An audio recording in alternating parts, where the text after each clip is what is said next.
The 90s was a great decade for automotive fans. Some of the greatest sports cars of every kind took hold of the world in the 90s, motocross was at its absolute peak, and Japanese and Italian sport bikes leaped decades ahead in terms of performance and technology. For many, the peak of sport bike progress came at the end of the decade in 1999 in the form of the Suzuki Hayabusa. The best way to understand the Hayabusa in its context and Suzuki's intent with this insane motorcycle is to understand the name. Unlike many motorcycle manufacturers, Suzuki has often been more intentional with their flagship model names. Hiyabusa. Hiyabusa is the Japanese name given to the peregrine falcon, the fastest moving animal on the planet, capable of reaching upwards of 200 miles per hour. But it's so much deeper than just speed. See, the peregrine falcon isn't just known for its speed, it's also known as a predator with its own favorite prey, an animal it thoroughly enjoys chasing down and eating, namely blackbirds. See, just a few years before Suzuki's ridiculous Hayabusa was unveiled, Honda had released the Blackbird, a motorcycle meant to go faster than any motorcycle had ever gone, and Suzuki's Hayabusa was meant to run it down and eat it. Now, this was an interesting time in the world of sport bike development. Raw power and performance coupled with the best suspension and chassis development meant that full-blown race bikes in 750cc and 1000cc forms were now readily available to the average rider. The biggest impact from the 80s, thanks to bikes like the Kawasaki GP Z900R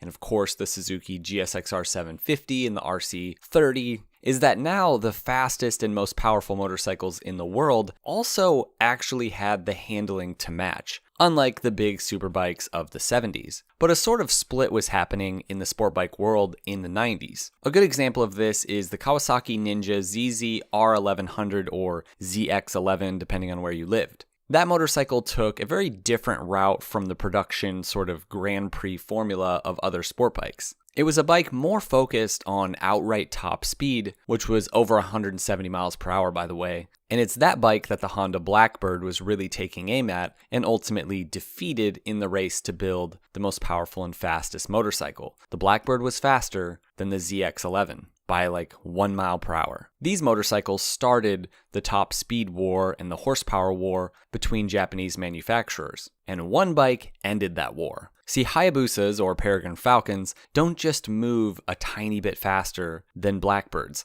No, they hunt them down and devour them. Suzuki wasn't setting out to make a motorcycle that went, just a few miles per hour faster or made a little bit more horsepower so that they could get the press of having, the fastest, most powerful motorcycle. No, they set out to make an entirely new kind of motorcycle altogether. Yoshira-san, who was the head of design for the Hayabusa, stated this. He said that the concept of the first Hayabusa was to create an original and dominating impact with superior aerodynamics, as well as being the most powerful sports motorcycle. I designed it with the intention of getting attention. Using a unique motorcycle design, it needed to be the ultimate road-legal motorcycle with the highest performance from mass-produced bikes. Hayabusa was more than just a random name applied to a machine because it sounded cool. In fact, it doesn't sound that cool.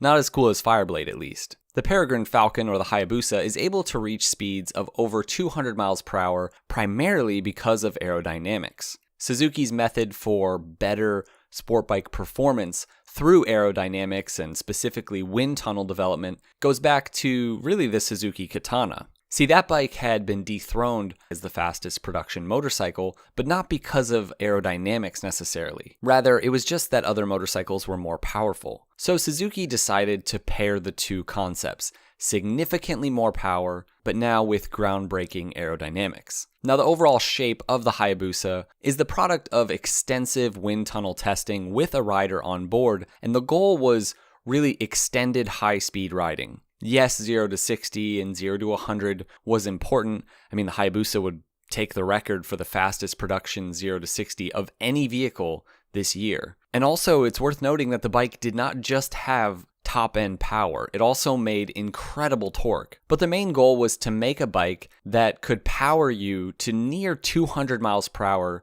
as efficiently and, oddly enough, as safely as possible. One writer points out that the Hayabusa is so fast, it makes slight bends on the highway feel like corners. And he's not wrong. And the Hayabusa doesn't have wings on it. Don't tell me a Superleggera isn't just going to fly away at 200 miles per hour. It's definitely going to fly away. I'm kidding. I know that winglets are meant to keep the bike grounded, not fly away. Just chill. The bodywork of the Hayabusa was, and still is, really unlike anything else. Inspired in theory by the peregrine falcon, but in practice, its shape is closer to that of, say, a high-speed locomotive. I mean, imagine if a peregrine falcon was shaped like a Hayabusa. That would make it even more terrifying. It's helpful to understand the way that trains are designed, specifically trains that are meant to safely carry passengers at incredibly high speeds and with stability. These trains often have a specific elongated head design, and actually with Japanese trains specifically, designing the front of the train for aerodynamics to the extent that much of the front of the train actually can't even be used for passengers because of the way it's shaped. The design of high-speed trains, not much unlike the Hayabusa, brings a focus on really smooth surfaces to reduce drag and to reduce pressure. Motorcycle designers face many different problems than train or even car designers when it comes to aerodynamics.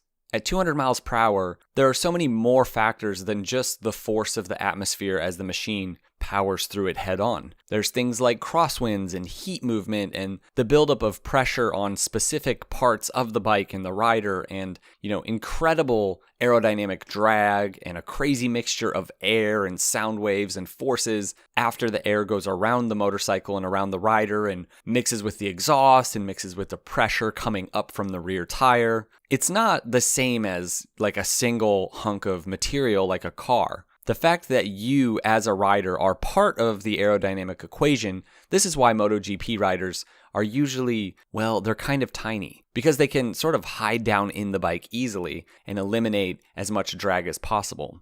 Many of these factors are commonplace in current sport bike design because the ability to reach 150 or 180 miles per hour is just all too common. And the fact that we have 200 horsepower motorcycles that have absolutely zero aerodynamics and that do not cover the rider at all is just so ludicrous when you really think about it. Now, with the Hiyabusa, the main innovation has to do with the bulbous shape of the bodywork. This was cutting-edge aerodynamic design, unlike anything that had ever existed on a motorcycle. I mean, when you look at motorcycles from the 90s, and specifically the motorcycles that the Hiyabusa was trying to compete with in this hypersport segment, they're not at all like the Hiyabusa. It's completely different looking. Now, much of the discovery for two-wheeled aerodynamics made by Suzuki's team are still present today. Even the position of the rider with the seat and tank enabling the rider to really tuck down further and pull their legs back, making the rider essentially become kind of one unit with the bike, allowing the rider and the motorcycle to cut through the air at 200 miles per hour. As much as the engine is important, it's the aerodynamic shape that's really the standout feature of the Hiyabusa, and it's what enabled it to go beyond the hypersport market and really make its own segment, which is what Suzuki called ultimate sport. But the overall shape of the Hiyabusa did more than just make the bike faster and more usable at ridiculously high speeds. Its unique form made it stand out in a way that few motorcycles have ever stood out in their own market. When you see a Hiyabusa, you know it's a Hiyabusa, and that look has become synonymous with the bike's status as having sort of otherworldly performance. The designers knew that the Hiyabusa would be seen as rather ugly, and in some ways, that was intentional. For all of you guys who get mad when people say that the Hiyabusa is kinda ugly, claiming that it's just the absolute epitome of two-wheeled beauty. Well, 10 years after the release of the Hiyabusa, the main designer responsible for its look, named Koji Yoshiura, told MCN that the aim of the overall look was to create a somewhat grotesque design. Those are his words. And that he wanted it to create a strong initial impact. You're supposed to look at the Hiyabusa and kind of squint and go, what in the world? But it would be the performance and nature of the bike itself as a motorcycle that would carry this unique design into the future and make it iconic. The design would be nothing, probably a failure, honestly, if it wasn't paired with what the motorcycle itself was. While 200 miles per hour achieved with stability would have been a feat in and of itself, the Hiyabusa also needed to be an all-around motorcycle if it was going to be a massive success and really carry Suzuki into the future. But getting the kind of power necessary to hit these kinds of speeds meant that they needed to have a big old lunk of a motor, 1300 cc's to be exact. So there just wasn't a way at this point to make this bike as light as, say, a standard leader bike. In fact, specifically balanced weight was part of the equation for hitting and maintaining high speeds. So Suzuki was tasked with making this 550-pound rocket ship feel rather light and nimble and easily maneuverable, both at low speeds and in the corners.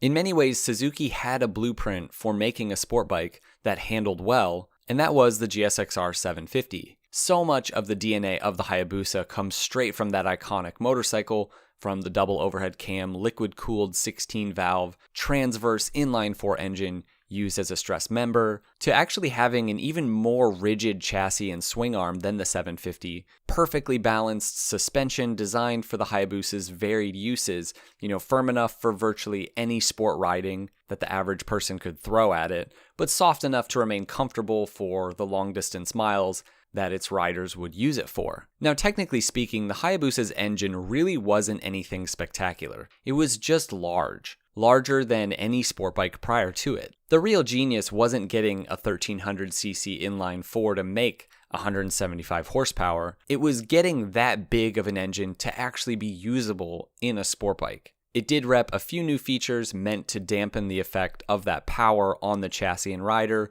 things like a gear-driven counterbalancer. But for the most part, Suzuki really wasn't reinventing the wheel with the engine. The simplicity of this engine, though, is what would ultimately make the Hayabusa a legend. Not only would it prove to be incredibly reliable and able to withstand its own power, it also really lent itself well to customization. For every rider who buys a Hayabusa and leaves it completely stock, there's another rider who buys one and completely customizes it. From stretching the wheelbase for even better high-speed stability, or just because they think it looks cool, let's be real, to throwing a turbo on it because, 200 horsepower isn't enough, we need 400 horsepower. I know these things seem ridiculous to most riders, but like every great, highly customizable motorcycle through history, most of it's just for fun, and there's nothing wrong with that. Creating a record-breaking performance motorcycle like the Hayabusa doesn't come without consequences. See, the Hiyabusa put all of the manufacturers who were vested in this hypersport segment, and really the race to build more powerful motorcycles, it put those manufacturers on their back foot. Spoiler alert, those were all Japanese companies. And the result of this pressure was a few other motorcycles. Honda tried and failed to make a faster motorcycle by updating their Blackbird with fuel injection and with Ram Air, but the Peregrine Falcon was still faster than a Blackbird. But it was the upcoming release of the ZX-12R which was rumored to break the previously unthinkable 200 mile per hour barrier. And it was rumors of that motorcycle that really started to raise concerns among politicians. The question was this: do our children really need two-wheeled vehicles capable of 3 times the legal highway speed limit? As much as I generally don't favor this kind of government intervention on private companies, you have to admit, it's a fair question. Maybe instead of asking how a manufacturer can make a motorcycle that can go over 200 miles per hour, maybe it would be better to ask why our 16-year-olds can legally ride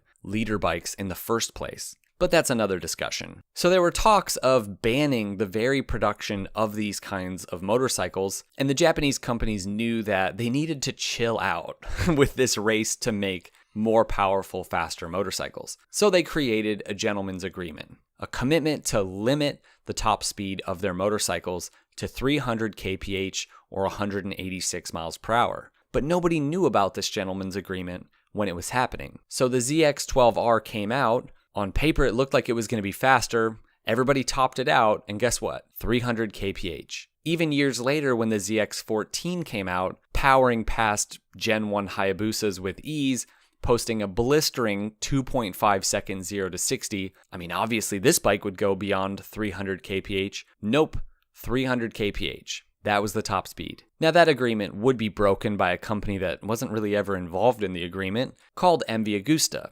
Hiyabusa, the company, wasn't even really in existence when the Hayabusa was being developed, but by 2007, when the agreement was broken, the world had changed and the pressure was off. Now I said earlier that the intent of the Hiyabusa was to like a peregrine falcon hunting down its prey, take out the slower Honda Blackbird. But that wasn't really the main goal when the Hayabusa project first started. The interesting thing about the Hayabusa is that when Suzuki initially started thinking about and designing the motorcycle, the intent was primarily just to enter this hypersport market with the best motorcycle that they could make. It wasn't really their goal initially to make the most powerful or fastest motorcycle in the world, more just the best motorcycle in this segment. And this is why early prototype planning had the motorcycle with an engine of between 900 and 1100 cc's. Through the development of the bike, it became the fastest and most powerful, but not for power and speed in and of themselves. Rideability, usability, comfort, handling,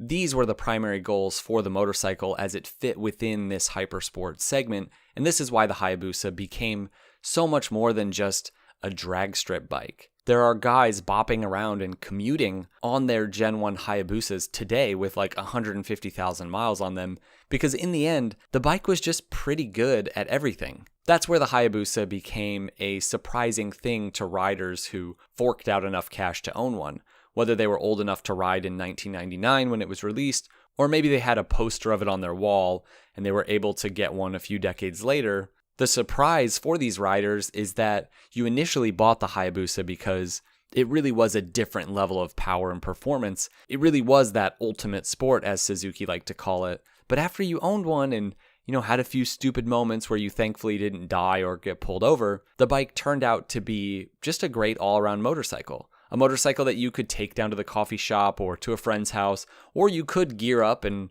literally ride it across the country with relative comfort. Take the broad windscreen, for example. Primarily, that was meant to provide less drag as the rider tucked in for high speed, but it also just functioned as a really great windscreen overall for normal riding for a sport bike. Rubberized handlebar mounts and foot pegs that feature vibration damping weights, all the little features of the Hayabusa that were meant to aid in the bike's usability at high speed made it so that it was just incredibly usable everywhere. What makes the Hayabusa so legendary isn't primarily its incredible specs. I think it's more the fact that this kind of blistering performance was now made so accessible and so usable. We often think of the great performance cars and motorcycles through history as the rare ones, the Ferraris and maybe the Ducatis. I mean, technically speaking, a Superleggera might go down as a greater feat of motorcycle innovation than a Hayabusa, but who even rides a Superleggera? Who cares? There's like 500 of them, and they're mostly just sitting in climate-controlled collections, while Hayabusas are out on the street, often in Frankenstein form, providing smiles to their owners. Those are the motorcycles that are really remembered, and that, in my opinion, hold that sort of legendary status. Now, I would love to hear from you Hayabusa owners in the comments below. Tell us your story. We'd all love to hear it. And thanks for watching, guys, and we'll see you in the next one. Ride safe. Even if you're on a Hayabusa, ride safe.